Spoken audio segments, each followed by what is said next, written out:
So let's answer the question, what happens to a dielectric in a uniform? We'll make this simpler by making it a uniform E in, also we'll make it simpler by just doing one dimension. All right. So one dimension means everything is going to be planar. So the field itself will be generated by two planes of charge. So one, let's see, we'll make it nice. It'll have a charge density sigma, and I'll draw it kind of with a hash mark like that to imply that it goes on forever. All right, so there is your plus charge. And we know that if facing that, well, that itself would make a uniform field. Well, let's go ahead and have one over here that is the minus charge, minus sigma. And it also is infinitely large. So the only dimension we really care about is that way. And everything's infinite in the other dimensions. Okay, so we have created our uniform field, and we'll call it, for now, we need to specify which field we're talking about, E external.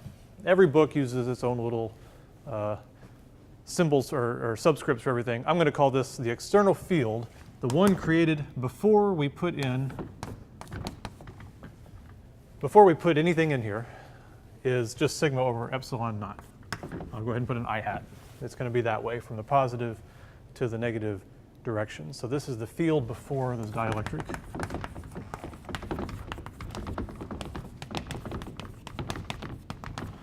Okay. So we sort of did this a little bit when we did capacitors. So this time we're going to do similar to what we did for capacitors, but we're going to go further. All right. So now let's put in the dielectric here. And also, it goes on forever, so I'll draw those. And it comes down like this. And like that. All right. And now this thing is inside a field, E external, or the original field was E external. So if it experiences a field, we know what will happen inside.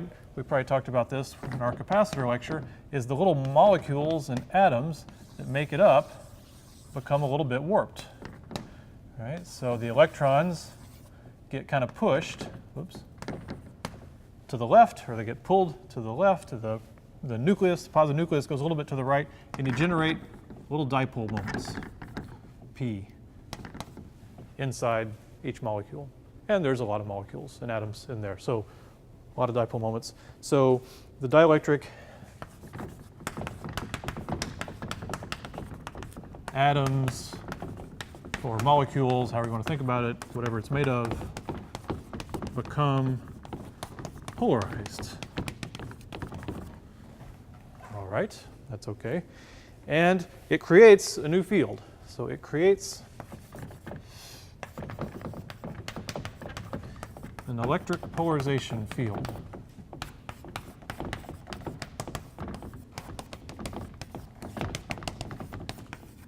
Field, big P. Okay?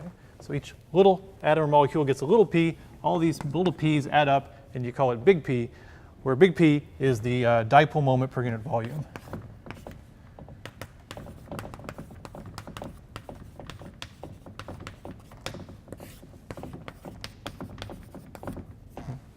It's just the sum of all the charge sum separation, add it all up, the total quantity of it per unit volume, and of course, big P points in the same direction as all the little p's.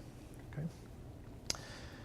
The unit, we can think about the unit for a second. A dipole moment is a Coulomb meter, and per unit volume is a meter cubed, so it's in coulombs per meter squared. Okay.